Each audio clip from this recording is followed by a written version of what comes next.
Good morning. Thank you for stopping in.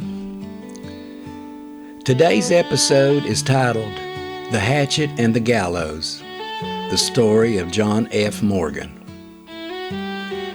They came from 60 miles in every direction, on horseback, in wagons, on foot. Some climbed trees, others perched on fences.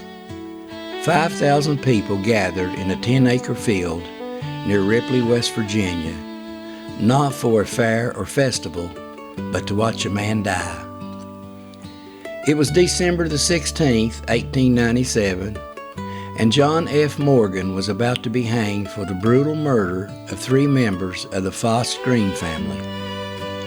The execution would be the last public hanging in the state's history, and the crime that led to it was so savage, so senseless, that it shook Jackson County to its core. But Morgan wasn't a stranger. He was a local handyman, a drifter, and perhaps most tragically, a former friend of the very family he destroyed. The murders took place in the Grass Lick area of Jackson County in the early morning hours of November 3rd, 1897. Morgan had been staying with the Green family, Miss Chloe Green, her daughter, Matilda Foss, and her son, Jimmy Green, who had taken him in during hard times. They fed him, gave him work, treated him like a kin. But that morning, something dark took hold. Morgan hid in the shadows with a hatchet in hand. One by one, he attacked his victims with terrifying precision. Chloe was struck first, then Jimmy, then Matilda. A 4th victim, Alice Foss, survived, running for help, her screams echoing through the holler. Neighbors arrived to find a scene of horror. Blood pooled on the floorboards, bodies broken and lifeless, and Morgan nowhere to be found. Morgan was arrested within hours and jailed in Ripley. The community was stunned, not just by the violence, but by the betrayal.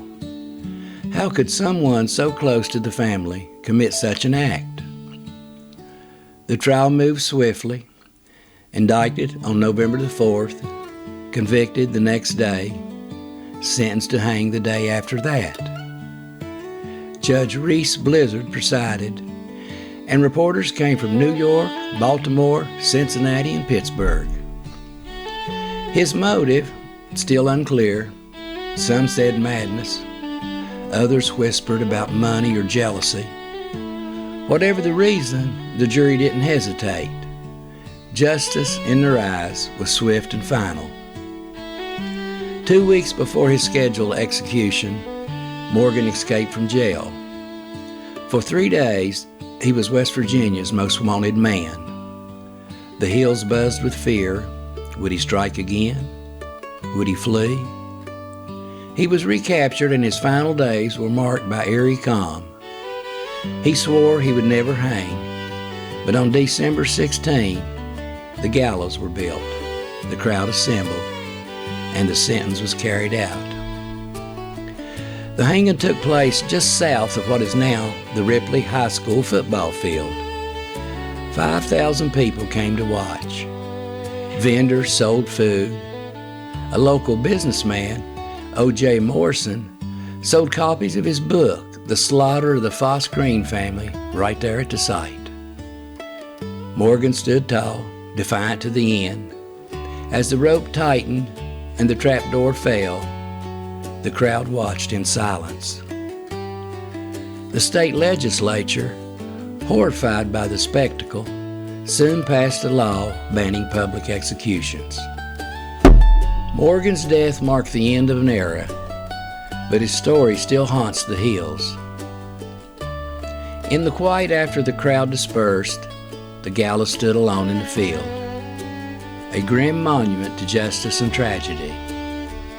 The Foss Green family was buried, the town tried to move on, and the legend of John F. Morgan became part of Appalachian memory.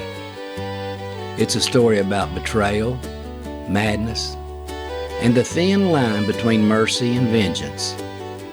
And like so many tales from the hills, it reminds us that evil doesn't always come from strangers.